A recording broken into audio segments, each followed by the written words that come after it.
Alright guys, welcome to my vlog. Sabado, galing magpadyak kanina. Naghihintay lang kami ni baby Yana, aming baby na not so baby anymore, sa kanyang voice class. And then later on pupunta kami, punta tayo sa Sharjah Art Museum. Ang init dito ngayon, so yun ang magandang puntahan pag ganito yung panahon. Sobrang init sa labas. They're back. Yana's here. Lunch muna kami.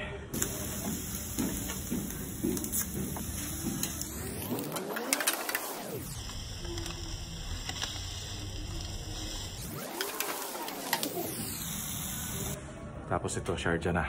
We are now here in Sharjah. Look at the traffic. Woo! So guys, dito na po kami sa Sharjah Museum guys. Nasa labas pa kami guys.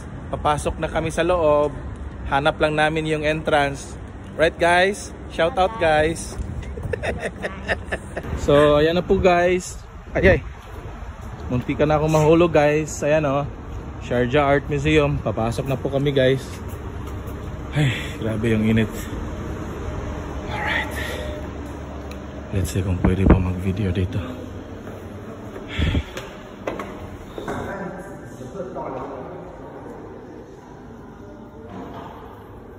And this is it. We are now inside Sharjah Museum. This is our first time here.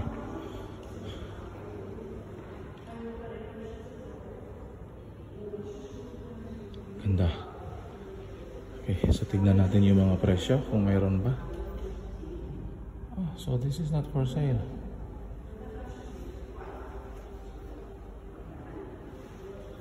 Hello bro. Yes bro. Mga kabayan, makakilala nyo to, yung palabas-labas ng dila.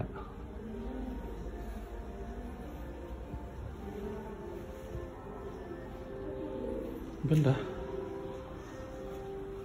Maganda yung kulay. Contrast. Yeah. Ganun ba? Ganun ba mag-appreciate ng artwork?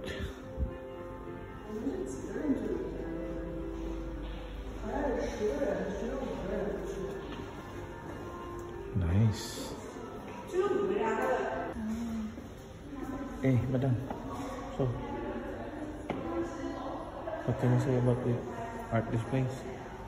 That one looks cool.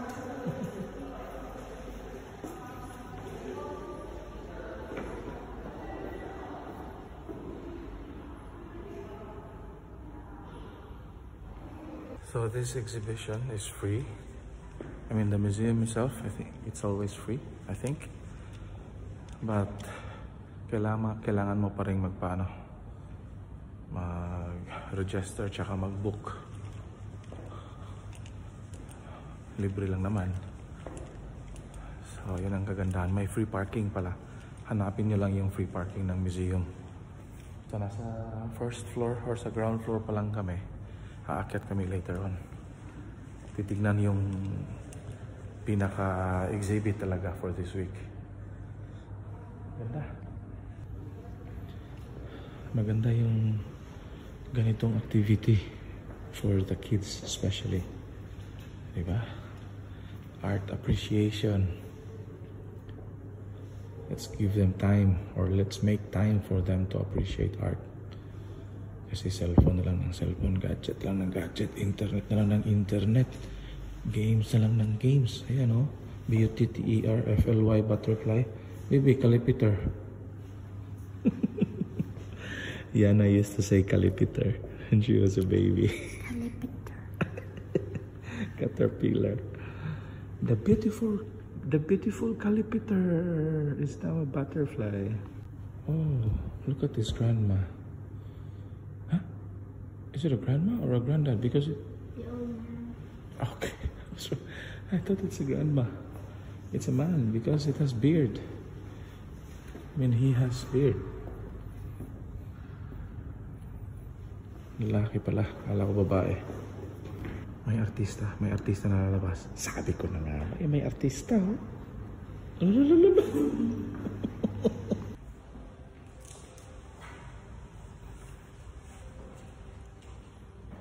Asad. Asad. Asad. Kuya. Kuya. Asad means lion, right? Asad.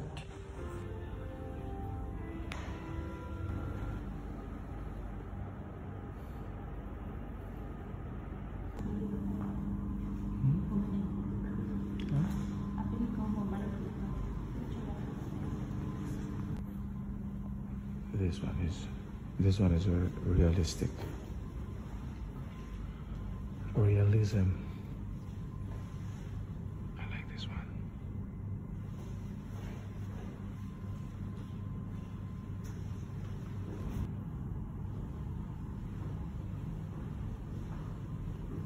Nice. I like this.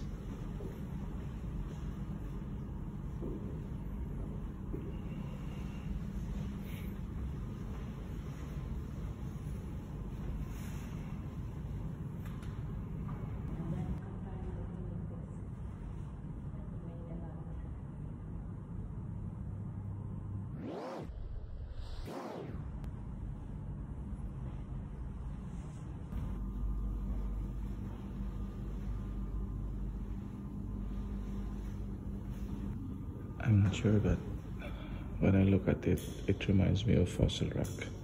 I don't know. So ito po yung sinasabi kong parking. Yan. Ito yung i-locate ninyo. In between siya ng dalawang building na to. Itong dalawa, part ito ng museum. So doon yung sasakyan namin. Dito kami pumasok.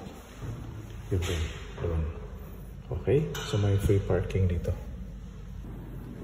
This is more like a doodle art. Doodle doodle.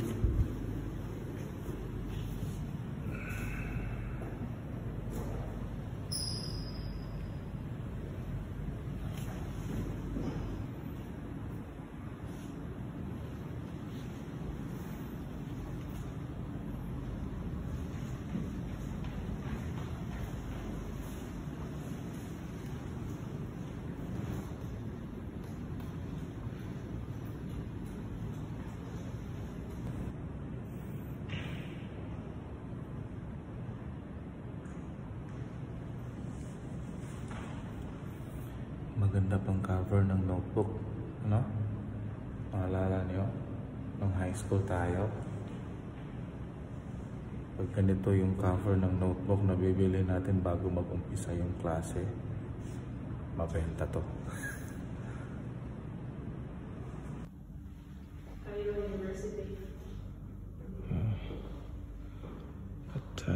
Ang ganda. Ito yung mga mamahaling paintings talaga. Tingnan mo yung detalye. Pag titignan mo lang para talagang mafe-feel mo kung ano yung panahon sa time na yan. The actual weather or temperature in this place was accurately depicted by the artist with his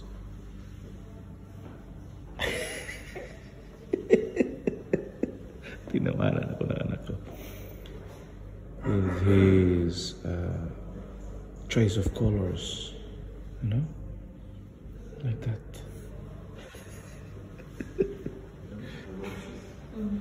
Diba, pag tignan mo parang summer na summer talaga, mainit.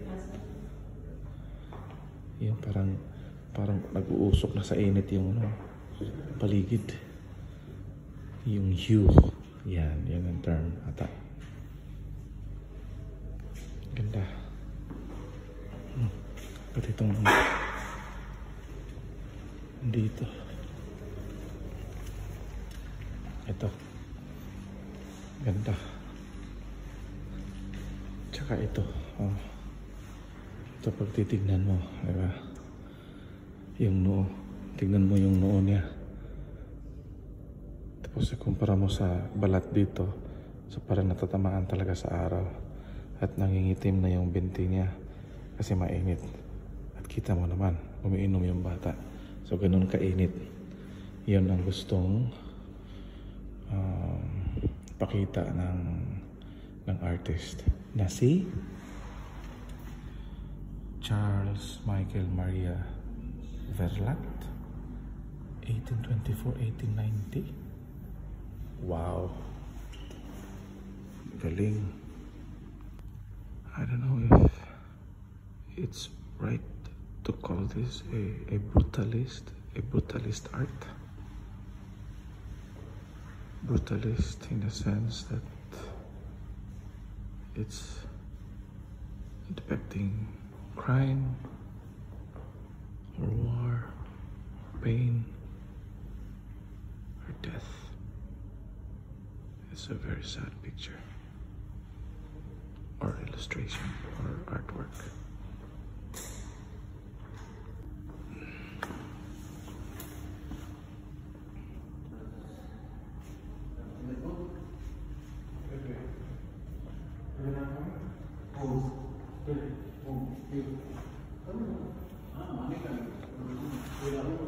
Miniature.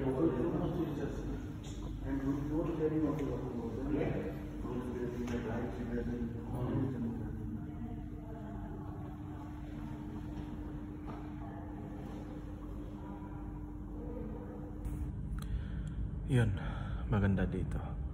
Dalhin nyo yung pamilya ninyo. Yung specific exhibition, yung kay kanino yun? Yung tungkol sa Telsem kanina. I think that's only until June 16. So today is June 1st. So you have 15 days to come and visit that particular exhibition. Although marami namang mga naka-exhibit din dito ng mga artworks. Yung sa Virgil Foundation nandito. So marami kayong mapupusuan dito. Right, so that's it. Ang ating Sharjah Art Museum vlog. Sulit ang Sabado natin. So balik na po kami sa amin. Doon sa namin. Sa probinsya namin sa Alcos.